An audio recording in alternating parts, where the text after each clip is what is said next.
Olá, meu nome é Ney Herman e muito obrigado por permitir que eu entre em sua casa neste momento. Está começando mais uma edição do programa Opinião, o seu programa de debates e entrevistas. O tema de hoje, as origens da corrupção. Comigo no estúdio da TV está o professor do Departamento de História da Universidade Estadual de Ponta Grossa, Luiz Serri, com doutorado em Educação. Professor, muito bem-vindo. Obrigado, Ney, obrigado pelo convite e pela oportunidade de trazer um pouco a visão do historiador para discutir esse problema que é tão relevante. Nosso outro convidado de hoje é o presidente do Observatório Social dos Campos Gerais, Ney da Nóbrega Ribas. Presidente, bem-vindo. Boa noite, obrigado pelo convite.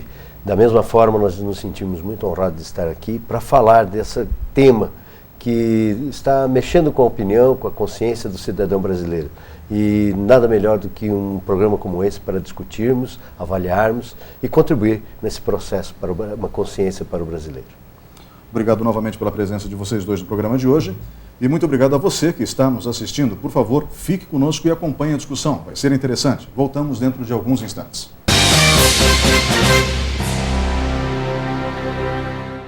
Olá, estamos de volta com o segundo bloco do programa Opinião. O tema de hoje, as origens da corrupção. Comigo no estúdio, o professor da Universidade Estadual de Ponta Grossa, Luiz Serri, do Departamento de História, com doutorado em Educação, e o presidente do Observatório Social dos Campos Gerais, Ney da Nóbrega Ribas. Eu gostaria de começar o programa entendendo o seguinte: a corrupção faz parte da natureza humana, como muitas pessoas dizem, professor, já que o senhor é professor de História, antropologicamente falando, podemos dizer que a tentativa de se prevalecer sobre o outro, tirar vantagem de grupos sociais, faz parte da natureza humana, ou isso seria muito pesado de se dizer?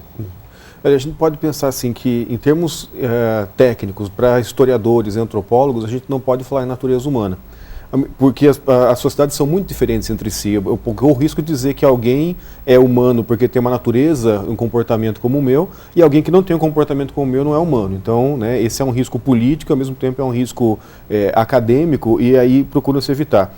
Por outro lado, isso não quer dizer que nós não tenhamos características comuns. Eu acho que todos os seres humanos, eles estão em uma ou outra situação. Ou eles estão, como o Rousseau dizia, em estado de natureza, quer dizer, estão desorganizados socialmente, ou, no caso da ampla maioria da humanidade, nós estamos em situação de algum tipo de contrato social. Quer dizer, por menor que seja o grupo, ele se reúne para gerar o benefício comum. Essa é a vantagem de ser um animal social, um animal gregário, né, que é o caso do ser humano. A corrupção começa quando alguém se utiliza desse contrato social para obter uma vantagem para si própria, que é indevida, e essa vantagem, que para ele gera um prejuízo para o grupo. Então, nesse sentido, a gente pode afirmar, assim, a grosso modo, que a corrupção é um ato que frequenta, infelizmente, todas as sociedades humanas. Frequenta todas as sociedades humanas, desde que elas surgem com um contrato social, como o senhor diz, ou como o Rousseau dizia, ou seja, pegando a região ali do Crescente Fértil, onde hoje é o Iraque, depois indo para a Turquia, né, que seria o berço da civilização, para quem gosta dos textos bíblicos. Nessa região ficavam as cidades de Ur, Uruk, né, de onde veio o profeta Abraão. Né? Então, para que a gente possa entender, desde aquela época já podia se falar em corrupção, ou seja, alguém tentando uma vantagem para si em prejuízo do resto do grupo? Eu acho que a gente pode afirmar que sim, embora a gente também tenha um aspecto cultural aí.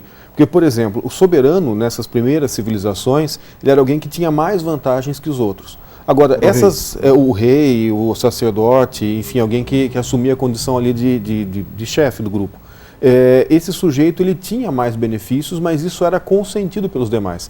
É lógico que os sacerdotes, que é uma classe intelectual, ela vai incentivar que as pessoas continuem acreditando nisso, para continuar tornando aquele benefício a mais para o soberano, ou para a sua equipe, vamos dizer assim, para o seu grupo, alguma coisa legítima. Então, nesses casos, eu não posso falar exatamente em corrupção. Quer dizer, se a gente dissesse assim, não, nós vamos ter um soberano no Brasil e todo mundo concorda que porque ele é muito bom, ele atrai o favor dos deuses ou alguma coisa assim, então ele vai ter mais recursos que os outros. O problema é quando isso se escapa do contrato. Quer dizer, a gente combinou que ele vai ter mais recursos, mas ele tem um monte de recursos e alguém usa desses recursos de forma indevida. Então, eu já tenho a corrupção de novo, né? Então, esse é mais ou menos o nosso caminhar da humanidade.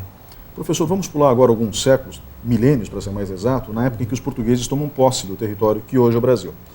E se diz que Portugal mandava para cá apenas aqueles que eram condenados. e que, portanto, o Brasil teria nascido da forma errada. Existe algum fundo de verdade nisso? De certa forma, sim. Embora vamos dizer assim, o motivo para que você fosse degradado, que você fosse condenado a viver na colônia, variasse muito. Por exemplo, se você blasfemasse, se você desobedecesse ou desagradasse um nobre, isso podia até ser causa de prisão e de degredo. Então, você tem gente que o único pecado foi ter blasfemado no momento que martelou o dedão ou alguma coisa do gênero, então isso pode ter acontecido. Agora, tem um outro fator que tem que ser considerado, que é o seguinte: os nobres e também os trabalhadores, eles não queriam vir para o Brasil. A intenção não era essa. Todo mundo queria permanecer na metrópole. Para que as pessoas viessem para a colônia, você tinha que dar muitas vantagens para elas. Então, tinha que receber terra, tinha que receber incentivos e, principalmente, não se podia fazer muita atenção, quer dizer, tinha que se fazer vista grossa para algumas coisas. Se fosse, vamos dizer assim, o mesmo padrão de rigidez que você tinha na metrópole, que já não era muita coisa, as pessoas não iam querer vir para cá.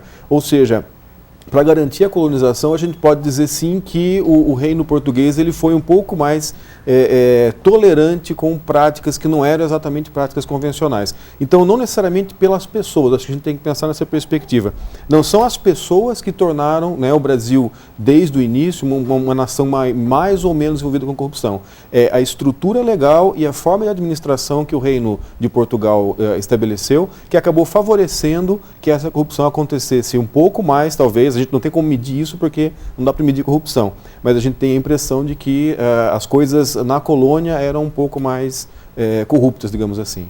Bom, o senhor Ney da Nóbrega Ribas, que é presidente do Observatório Social dos Campos Gerais, também gosta muito de história do Brasil e nós já conversamos em outros momentos sobre as dificuldades que temos no país. Já vamos recapitular o período do Brasil Império, para ver se isso também acontecia no Império, porque normalmente os monarquistas dizem que no Império não ocorria, mas eu acho que ocorria.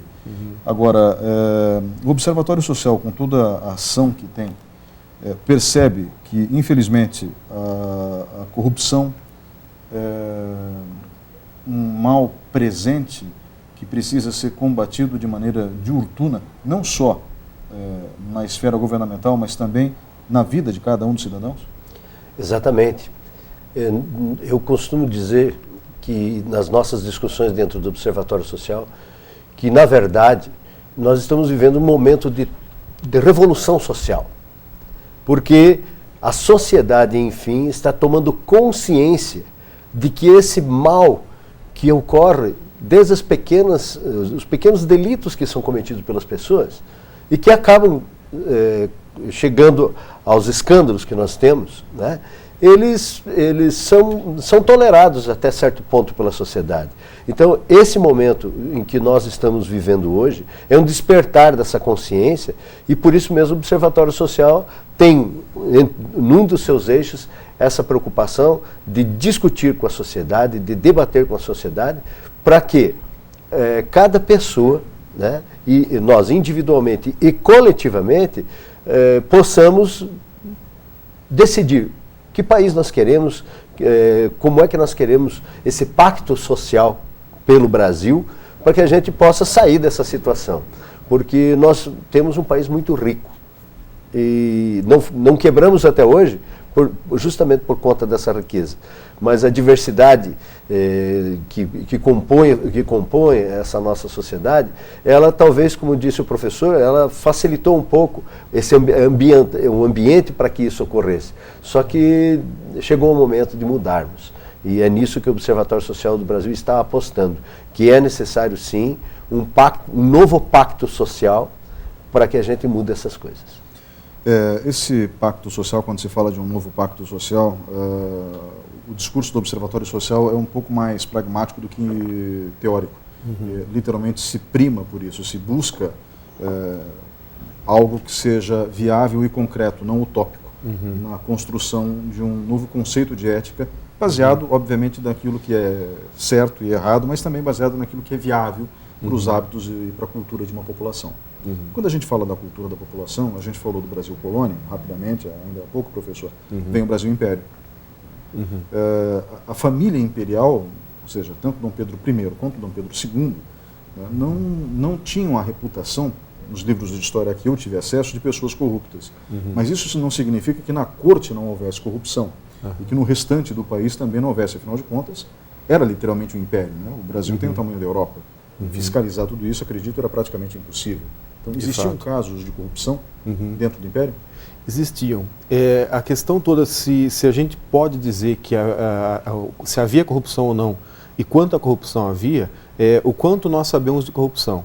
Agora, a corrupção, pela sua natureza, ela é um ato oculto, é um ato escondido. Ou seja, nós sabemos se houve corrupção no Império ou não, na medida em que a gente conseguir informações sobre isso. Quer dizer, se a gente não tiver informações, a gente vai ter a impressão de que não é corrupto. E a situação que a gente vive hoje, ela é ao contrário. Todo mundo tem assim, até um excesso de informações sobre corrupção e a gente tem a sensação de que a corrupção é maior. Mas eu acho que isso a gente tem que pensar em perspectiva e perceber que a gente pode estar sendo iludido conforme o caso. No Império, por exemplo, em 1850 você tem a Lei Eusébio de Queiroz, só para dar um exemplo, que proíbe o tráfico de escravos. Os senhores de escravos, que era uma coisa legal, quer dizer, você não estava errado, não era corrupção você ter escravo, a lei garantia para você a posse de escravos. Os senhores de escravos, eles continuaram fazendo tráfico por baixo dos panos. Quer dizer, isso sim é uma forma de corrupção. Eu tenho um Estado que toma uma decisão, não importa por quais motivos, de que não deveria haver mais tráfico. Então você tem ministros de Estado do Dom Pedro II que compram e vendem escravos traficados. Quer dizer, é um grande exemplo aí. No comecinho do Império, a gente tem um personagem que vem de Portugal, junto com a corte do Dom João VI, que é o Visconde de São Lourenço. Ele era um notório combatente contra a corrupção. Ele ficou muito famoso na corte porque ele perseguia a corrupção. E aí as pessoas ficaram muito animadas com ele e o Dom João VI acabou nomeando ele para um cargo muito importante dentro da corte. O que o Visconde de São Lourenço começou a fazer? Era, assim, palavra comum na corte que ele era um dos sujeitos que mais cometia atos de corrupção. Por exemplo, começou a se organizar o Exército Brasileiro. Você precisava de mantas para os soldados. Ele fez o quê? Entrou em contato com um comerciante inglês, ele falou que cada manta custa X, ele mandou cortar no meio as mantas, pagou X e aí entregou ao Estado pelo dobro do preço daquele valor.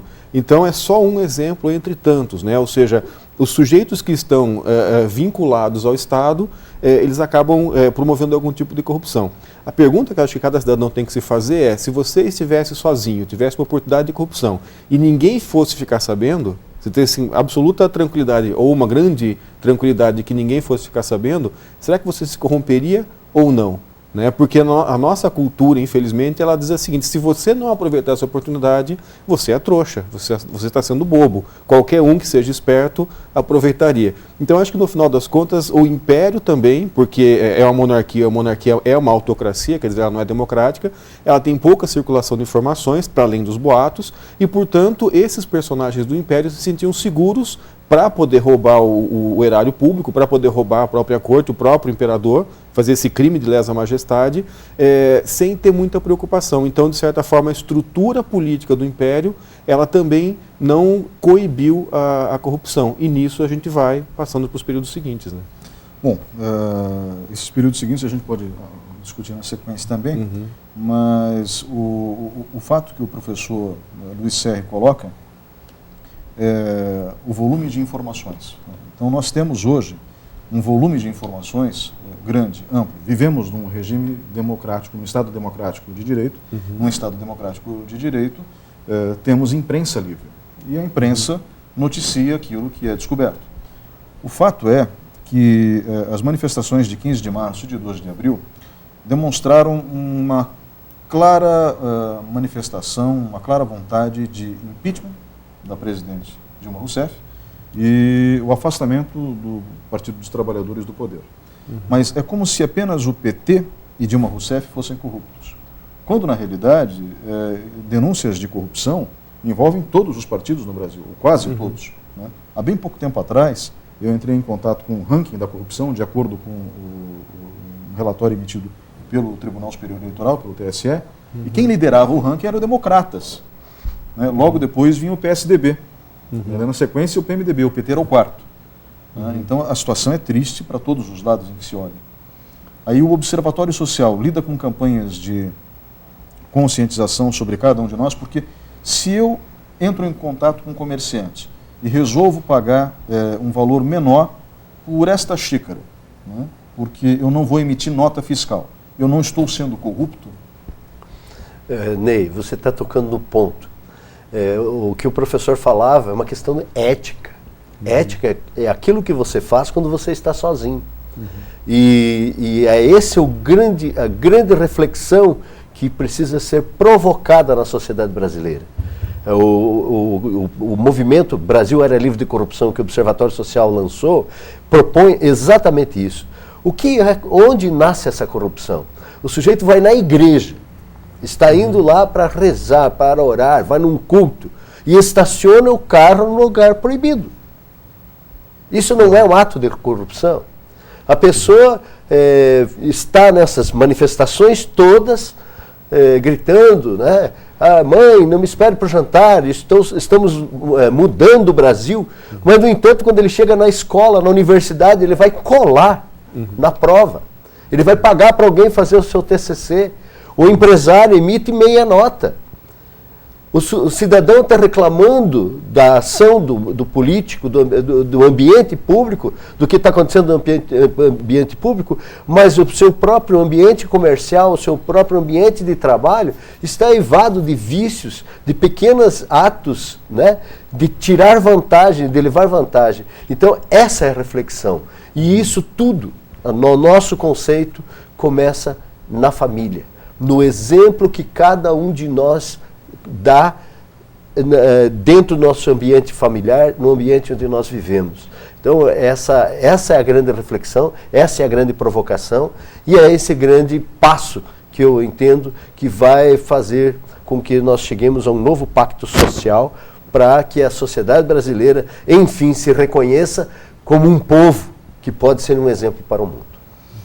Senhores, então o que eu posso dizer para a gente fechar esse bloco, chamando os dois para conversa agora, não de maneira estanque, basicamente é que o que gera a corrupção é a falta de ética.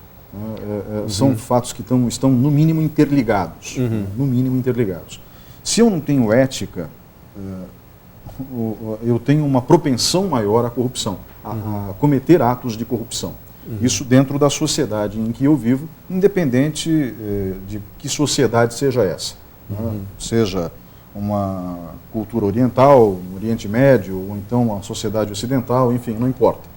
Nós podemos ser corruptos em qualquer um desses ambientes. Já no começo do programa o senhor disse que, infelizmente, isso faz parte, é um defeito de origem do contrato social.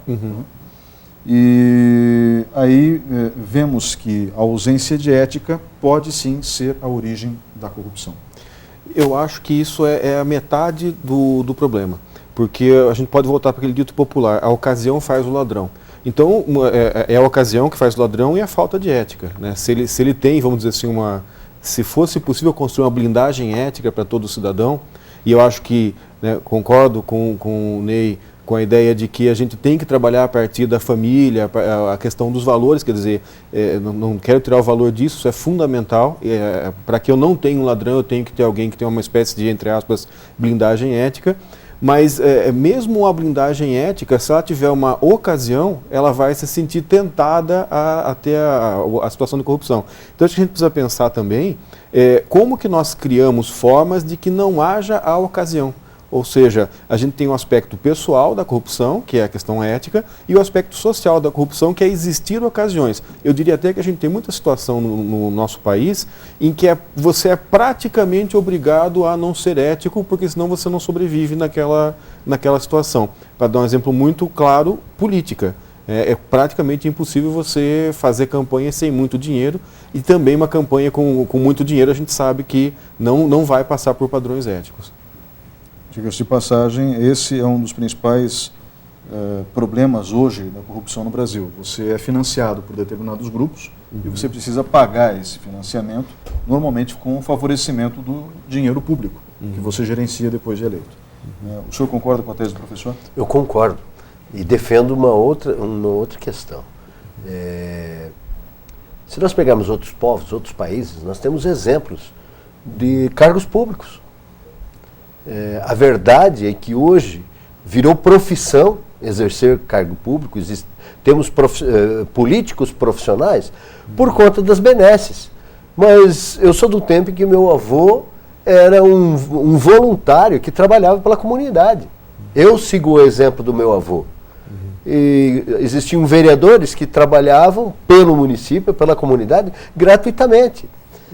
No entanto, hoje, nós chegamos ao ponto de professores que formam a sociedade, que formam aqueles que serão vereadores, são os responsáveis pelo menos a estrutura, né? Receberem menos do que uma pessoa que vai trabalhar como transformar a função de vereador ou de um político em qualquer área, recebem muito menos. Quer dizer, nós precisamos rever esse pacto social. E é nesse ponto que a gente precisa focar. E é nisso que nós trabalhamos com o Observatório. Nós vamos agora para um breve intervalo e voltamos em instantes com o programa Opinião. Por favor, fiquem conosco.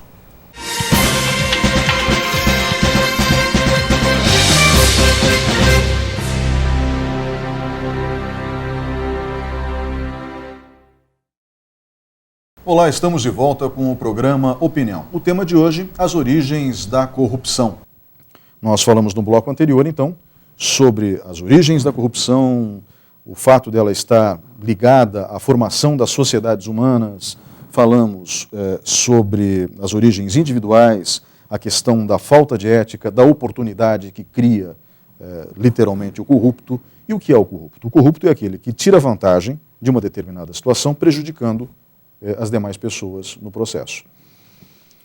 A corrupção, ela não é exclusividade, com base nesses últimos escândalos, do PT. Muito pelo contrário, nós tivemos escândalos também envolvendo o governo do PSDB. E qualquer tucano que me ouça nesse momento vai dizer que eu estou, no mínimo, misturando as frutas, confundindo conceitos, porque não há como comparar a corrupção descoberta nos dias de hoje com aquela corrupção supostamente descoberta no período de Fernando Henrique Cardoso. É sempre bom lembrar, e eu sou social-democrata, então eu tenho liberdade para falar, né, é sempre bom lembrar que a corrupção, na época de Fernando Henrique Cardoso, não era tão investigada porque a Polícia Federal era controlada pelo governo federal. Hoje a Polícia Federal é autônoma e pode executar as investigações que bem entender. Tudo bem? Né? Ótimo. Dito isso, vamos agora continuar com o programa e deixar bem claro uma informação que eu já dei no bloco anterior, de que o TSE tem um ranking de partidos corruptos, e esse ranking, até bem pouco tempo atrás, era liderado pelo Democratas. O PT ocupava a 4ª posição. Não significa que o PT está certo. O Partido dos Trabalhadores está errado e fim de papo. Feito esse preâmbulo, senhoras e senhores, o que se discute nos dias de hoje nas ruas, e eu acho que as manifestações são corretas, nós precisamos pedir o fim da corrupção, sim, né? O impeachment da presidente, se houver alguma comprovação de que ela está envolvida, sim, por que não? Né? Agora, o fundamental é que a gente reveja o nosso contrato social, que não sejamos mais tão passivos em relação à corrupção. Porque quando estourou o escândalo do Mensalão, os brasileiros reelegeram Luiz Inácio Lula da Silva. Por quê? Porque o primeiro governo dele tinha sido bom para a economia, para as pessoas como um todo. Né? E se reelegeram Dilma Rousseff, é porque também gostaram do governo. Ela favoreceu as camadas mais pobres da população, e esse é um país onde, infelizmente, não existe justiça social. É lógico que ela não pode favorecer uma camada da população sacrificando outra. Né? Ela governa para todos. É assim que funciona. Agora, como que nós podemos olhar para as origens da corrupção, que detalhamos no bloco anterior, e tentar corrigir aquilo que está por vir? Por exemplo, o projeto de reforma política, senhor Ney da Nóbrega Ribas, que se encontra no Congresso Nacional, que é um projeto da Ordem dos Advogados do Brasil, da CNBB. Esse projeto também tem o aval do Observatório Social do Brasil? Sim. Porque o foco do observatório não é este, mas a reforma política, ela inevitavelmente vai contribuir para minimizarmos os descaminhos dos desvios dos recursos públicos. E, naturalmente, o Observatório Social, então, apoia esse movimento. O projeto, professor, o senhor tem ciência do teor dele? O senhor sabe exatamente o que preconiza essa reforma política? Acho que, em linhas gerais, o que é mais importante é a questão do financiamento empresarial de campanhas. Me parece que esse é o principal ponto, que a principal avaliação que o fórum, os movimentos fazem, que é aquilo que eu dizia da ocasião que gera o ladrão. A ocasião que gera o ladrão é quando eu tenho campanhas tremendamente caras e aí eu acabo tendo também gente interessada em entrar nessa roda e, portanto, muitas empresas que acabam apoiando candidatos. Eu acho que, por exemplo, na Lava Jato se faz alguma leitura da doação de campanha. Ora, a empresa que doou para o candidato vencedor das eleições também doou para o derrotado e também doou para o terceiro lugar. Quer dizer, nós temos uma estrutura na qual o empresariado, as grandes empresas principalmente, investem nos candidatos, apostam nos candidatos para poder ter favores depois que eles estiverem eleitos, infelizmente. Ok, então esse seria o principal ponto na sua visão também? O financiamento público de campanha seria uma alternativa? Né? Alguns contribuintes podem pensar, puxa, mas a gente vai pagar para eles fazerem campanha agora? Não precisamos nem entregar o dinheiro na mão deles, podemos entregar o material publicitário pronto para que eles consigam fazer campanha de uma maneira correta. Eu penso que eu tenho uma opinião pessoal, e eu tenho debatido isso em muitos grupos. Sobre o financiamento público de campanha? Sobre a questão do financiamento público de campanha. Eu acho que a questão do financiamento, ela vai ser menos importante na medida em que os partidos passem a ser responsabilizados pelos atos daqueles que eles colocam como candidatos.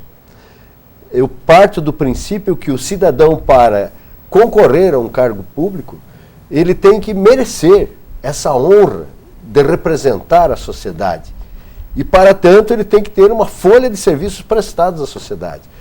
E os partidos políticos não têm tido o cuidado de pensar na sociedade pessoas qualificadas e que sejam merecedoras, que tenham um conceito moral, ético, social. E aí o pior é que quando o indivíduo, então num cargo qualquer, ele comete um ato de corrupção, o partido chama para ele o direito porque a cadeira é dele, mas o partido não é punido. Então, o financiamento público das campanhas, ele vai minimizar uma situação, mas ele não vai deixar de ocorrer, a corrupção não vai deixar de ocorrer enquanto os partidos políticos não tiverem mais critério na escolha dos seus candidatos. Nós temos candidatos que a gente pode dizer que são medíocres, né? São candidatos medíocres, e os partidos não têm esse cuidado. As pessoas totalmente desqualificadas, não têm compreensão da função para a qual elas estão sendo candidatas. Então é preciso que a gente proponha à sociedade uma discussão um pouquinho mais ampla nesse aspecto, né? E esse processo está só começando. Eu penso que vamos avançar. Essa primeira reforma, pelo projeto que foi protocolado e que vai ser apreciado, ela não vai atender tudo, ela já vai minimizar. Mas eu volto a dizer, toda essa discussão passa efetivamente por uma reflexão da sociedade como um todo. E aí é que vem a grande oportunidade que a sociedade tem, desde as universidades, os clubes, as empresas, porque todos nós temos um dever de casa para fazer. Professor, o senhor é favorável ao financiamento público de campanhas? Eu entendi o posicionamento do presidente do Observatório Social. Ele acha que os partidos devem ser responsabilizados e eu concordo com isso. Inclusive, o presidente do partido, os diretores do partido, acho que deveriam ser solidários na pena daquele que foi condenado, porque eles avalizaram o nome do cidadão. Então, agora, no caso do PT, do PSDB, do Democratas, enfim, não importa a sigla. Né? Foi punido? Foi. Foi corrupto? Foi. Então, quem indicou ele? Não, foi o presidente do partido. O presidente do partido era aquele, então os componentes que passaram pelos diretórios também fossem punidos. Isso não se encontra no projeto em tramitação no Congresso agora. A questão do financiamento das campanhas também precisa ser revista. Eu não sei se o projeto fala literalmente de financiamento público. Eu acho que ele coloca em discussão a questão do financiamento público exclusivo. Não é essa a proposta. Ou seja, a ideia não é que não exista mais doação privada e só exista o financiamento público. A questão é que as pessoas jurídicas não possam mais doar. Por quê? O princípio me parece muito interessante, cada pessoa um voto. Essa é a lógica da democracia. O problema é que quando uma pessoa jurídica doa, ela fica em posição mais favorável. Eu lembro que uma vez um ministro do Supremo Tribunal Eleitoral, ele veio à televisão numa véspera da eleição e disse: olha que bonito, amanhã cada pessoa é um voto, não importa se ela é rica ou se ela é pobre. Mas isso, de certa forma, é um pouco ilusório, porque alguém que doou 5 milhões para uma campanha, ele tem muito mais peso do que o voto dele. Então a gente tem uma distorção da democracia quando a pessoa jurídica doa.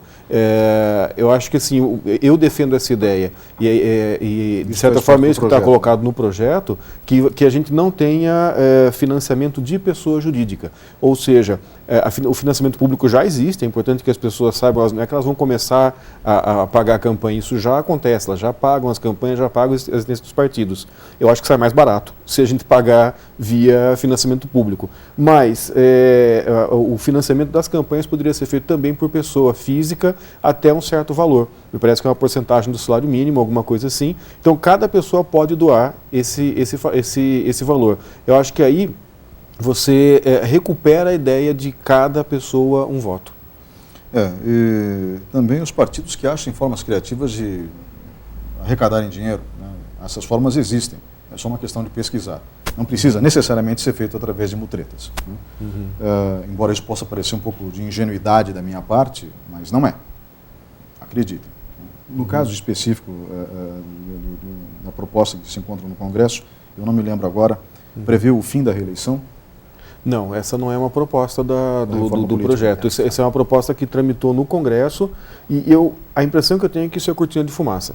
Ou seja, para a gente não fazer essa reforma que é essencial, a gente faz essa outra reforma que aparentemente é interessante, alguma coisa assim, mas me parece que a reeleição não é o grande fator que gera a corrupção. O grande fator que gera a corrupção é o financiamento privado, empresarial de campanha. Nós aqui não queremos dizer com isso, acho que nós três vamos concordar, que as empresas são corruptas. Não. Mas que, infelizmente, muitas delas que têm interesses em contratos governamentais agem como agentes de corrupção, agem. Né? E aí essas empresas também têm que ser punidas. O senhor concorda? Concordo. Absolutamente. É por isso que nós temos uma lei que foi sancionada, foi agora regulamentada, que é a lei anticorrupção, a lei da empresa limpa. É preciso que também a sociedade faça. Porque se existe o corrupto, existe o corruptor. Então é uma questão de dever de casa. As empresas vão ter que se adequar. A Volkswagen foi a pioneira no Brasil em estabelecer todo o seu programa de compliance e trouxe isso muito antes da lei da corrupção. Isso veio da Alemanha, quando ocorreu aqueles primeiros indícios, né, de corrupção, quando a empresa veio para o Brasil. Veio uma determinação da alta direção, é uma multinacional. Mas o Brasil como um todo vai ter que passar por isso e não há outro caminho, não tem um caminho de volta. Isso veio para ficar. O que nós não podemos é ficar, como diz o professor, sermos ingênuos com essas cortinas de fumaças, com esses factoides que são lançados aí para desviar a atenção e na verdade, manter um círculo vicioso que está instalado no Brasil. Chegou a hora de nós tocarmos o dedo na ferida, nos princípios éticos, nos princípios morais, nas boas práticas que começam do cidadão, passam pelas empresas, inclusive na mídia. Desculpe, mas é preciso que a gente toque o dedo na ferida, porque todos nós temos os nossos motivos. Imagine as mídias. Hoje você vê uma publicidade que está rodando na TV. Lá no rodapé tem umas letras minúsculas, que são as condicionantes de uma propaganda que induz o cidadão a uma compra, a um consumo, e quando o cidadão vai lá para conferir, o que foi dito é uma coisa, mas o que está lá no rodapé não é bem aquilo, mas ninguém consegue ler isso. Isso não é uma ação de corrupção tentando ludibriar um cidadão, quer dizer, é uma forma de tirar proveito próprio para a empresa, induzindo toda a coletividade. Então é preciso fazer o dever de casa, né? E a nossa imprensa, ela é muito importante, ela precisa entrar nesse debate. Nós já evoluímos bastante. Mas eu toquei só nesse ponto para a gente acalorar a discussão e provocar a reflexão, que é esse o propósito. Olha, nós temos diversas redes de TV e rádio ligadas a famílias de políticos no Brasil. Sim.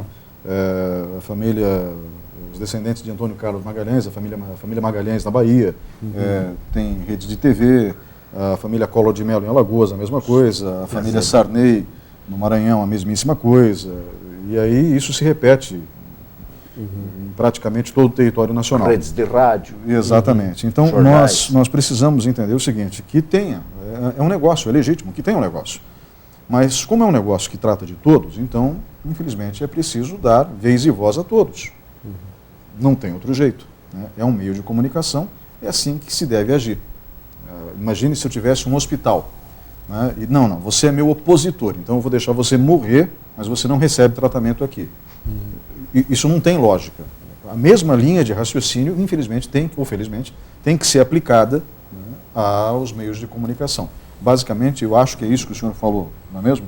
Exatamente. Não só em relação à ética dos comerciais, da propaganda, enfim, mas ao acesso livre ao universo midiático. As redes sociais, elas são mídias interessantes, mas o que se espalha de mentira nas redes sociais também é alarmante, né? Fora o terrorismo social. Perfeito. Quando eu mencionei o dado anterior, de que nós temos uma parcela grande de Ponta Grossa que não tem acesso à internet, isso demonstra claramente o seguinte: rede social é bacana, mas não é democrática. Né? Por quê? Porque você tem que ter uma linha telefônica, você tem que ter acesso à internet, então um plano 3G, 4G, uma banda larga em casa, e isso custa dinheiro, não é todo mundo que tem. Portanto, ela não é democrática, não como deveria ser. Né, professor? E tem mais um fator que torna as redes sociais pouco democráticas, que é o seguinte: por exemplo, as redes em que eu formo comunidades de amigos, eu acabo adicionando pessoas que são meus amigos, etc. Quer dizer, quando aquilo vira minha janela para o mundo, eu acabo vendo o mundo de acordo com os olhos da minha própria comunidade. Eu tenho uma situação em que eu acabo não olhando o mundo pelos olhos dos outros, de pessoas que discordam de mim, que são de outra classe social, etc. O que as redes sociais têm feito hoje, essa é uma tendência, assim, tem vários efeitos psicológicos, mas um deles é o acirramento ou a radicalização das opiniões.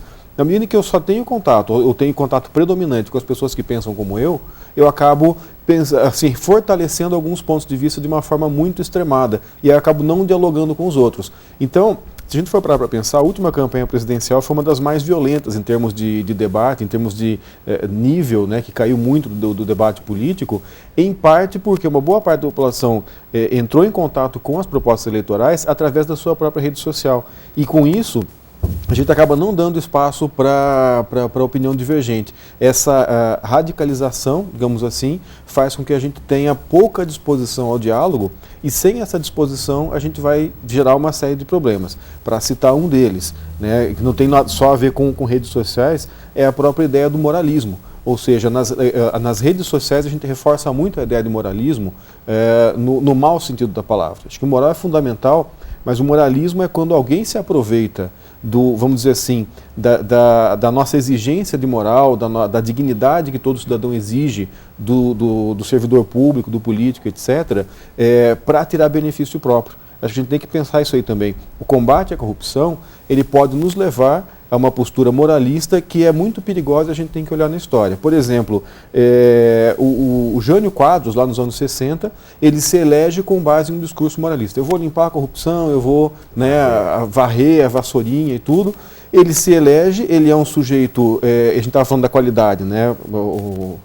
No Ribas estava falando da qualidade do político. Ele é um político, um sujeito com extrema instabilidade psicológica. Ele vai renunciar e jogar o país numa crise política que vai se arrastar por 2, 3 anos e vai gerar a ocasião para que aconteça um golpe militar. O próprio ex-presidente Fernando Collor também fez sua corrupção toda baseada na ideia de que ele ia caçar os marajás e acabar com a corrupção no serviço público. As pessoas se entusiasmam e assim vão. Então, uma coisa que a gente tem que pensar nas redes sociais, nas manifestações, etc., será que eu estou olhando o problema inteiro? Ou será que eu estou olhando a questão da corrupção só de acordo com as pessoas que se pensam como eu? Será que eu estou olhando o problema de forma ampla ou eu estou olhando de forma restrita? Porque, no final das contas, a gente fica pensando assim, mas espera aí, tirar a Dilma e tirar o PT é uma coisa que vai resolver o problema da corrupção? Me parece que no último debate presidencial foi isso que o candidato Aécio Neves apontou. Eu não diria que isso é ingenuidade dele, mas é moralismo, ou seja, imaginar que eu posso resolver fulanizando a corrupção e não tratando dos aspectos estruturais da corrupção. Por exemplo, se eu não tenho transparência, eu tenho chance maior de ter corrupção. Se eu não tenho autonomia da Polícia Federal, eu vou ter maior chance de corrupção. E assim por diante. Então, a manifestação contra a corrupção ela é uma coisa muito genérica, é mais ou menos como a manifestação contra a violência. Eu estou apelando a quem? Aos bandidos para que eles parem de assaltar? Na corrupção, eu vou apelar aos corruptos para que eles parem de promover corrupção? Na verdade, fica uma reivindicação para ninguém. Eu tenho que reivindicar para o Estado para que eu crie condições para que a violência diminua. E isso não passa longe de educação, saúde, etc. Eu tenho que exigir ao Estado que ele também tenha atitudes que promovam, que criem dificuldades para a corrupção. Exatamente, transparência, punição, investigação, são fatores que vão diminuir a corrupção. Então, eu acho que é uma questão de a gente focar o que a gente quer. O foco, tirar o PT do poder é absolutamente legítimo, a democracia é assim, mas você tira na eleição.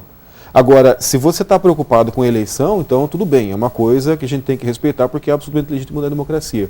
Mas se você está preocupado com a próxima geração, para a gente pensar assim em termos de corrupção, a gente tem que pensar no processo de reforma política, a gente tem que pensar em cobrar esses mecanismos, em frequentar todas as janelas da transparência do serviço público, que foram abertas e que muitas vezes falta gente que vá lá conferir. A maior parte das denúncias de corrupção, que são tantas hoje, elas começaram com alguém que foi no portal de transparência de um órgão A ou B, municipal, estadual, federal, civil, militar, às vezes até religioso, alguém foi lá nesse portal de transparência e descobriu. Eu acho que é nisso que vem, e é isso que é altamente elogiável, a ideia do observatório de fazer com que o cidadão vá fiscalizar. Então me parece que é bem mais esse caminho, se a gente quer lutar contra a corrupção, do que qualquer outra coisa. Professor, obrigado pela participação nesse bloco. Presidente, também obrigado pela participação nesse bloco. Nós voltamos em instantes com o programa Opinião. Por favor, fique conosco.